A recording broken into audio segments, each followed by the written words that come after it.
14 নম্বর জাতীয় সড়কের ডাম্পার দুর্ঘটনা, দীর্ঘক্ষণ অবরুদ্ধ যান চলাচল। 14 নম্বর জাতীয় সড়কের বক্রেশ্বর ব্রিজের উপর ভয়াবহ দুর্ঘটনার জেরে দীর্ঘক্ষণ অবরুদ্ধ হয়ে পড়ে জাতীয় সড়ক। রবিবার ভোরে রানীগঞ্জ মোরগ্রাম 14 নম্বর জাতীয় সড়ক ধরে সিউড়ি অভিমুখে যাওয়ার সময় একটি বালি বোঝাই ডাম্পার সামনে থাকা আরেকটি ডাম্পারকে সজোরে ধাক্কা মারে। ব্রিজের উপর দুর্ঘটনা ঘটায় যান চলাচল সম্পূর্ণ বন্ধ হয়ে যায়। ফলে ব্রিজের দুই প্রান্তে সৃষ্টি হয় গাড়ির বিশাল লাইন। সরকারি ও বেসরকারি বাস সহ বিভিন্ন যানবাহন আটকে পড়ে, এমনকি কেন্দ্রীয় বাহিনীর জওয়ানদের গাড়িও আটকে যায়। খবর পেয়ে ঘটনাস্থলে পৌঁছায় সদাইপুর থানার পুলিশ। আহতদের উদ্ধার করে হাসপাতালে পাঠানোর ব্যবস্থা করা হয়। যান চলাচল স্বাভাবিক করতে ঘটনাস্থলে আনা হয় ক্রেন।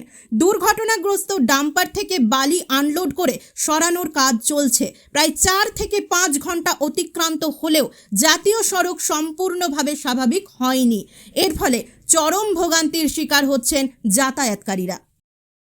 5:40 নাগাদ হয়েছে, যত সম্ভব যে ঘুমিয়ে গিয়েছিল, ঘুমানোর কারণে একটা গাড়ির পেছনে মেরেছিল। সেই গাড়িটা বর্তমানে এখানে নাই, সে মনে বেরিয়ে চলে গেছে। এবার ড্রাইভার বা খালাসির দুটোর মধ্যে কেউ চালাইছিল, মানে যত সম্ভব খালাসি চালাচ্ছিল। এবার চোখে ঘুম লাগার কারণে এটা হয়েছে। প্রশাসন এসছে, কাজ করছে। যুবরাজপুর থেকে মানে মোহাম্মদ বাজার যাচ্ছিলাম।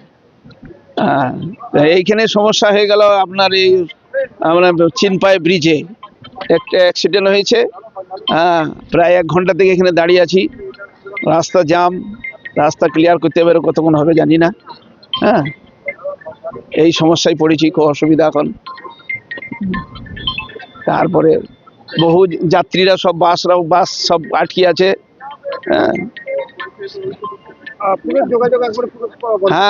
যোগাযোগ একেবারে বিচ্ছিন্ন, যোগাযোগ মানে একবারে ব্রিজে হয়েছে তো।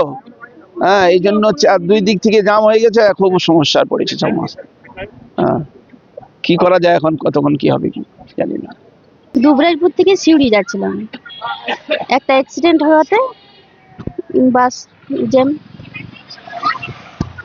তারপর থেকে এখানে আটকে আছে বাস? হ্যাঁ, এখানে আটকে আছে বাস। কতক্ষণ ধরে এখানে আটকে পড়ে আছেন? 1 ঘন্টা।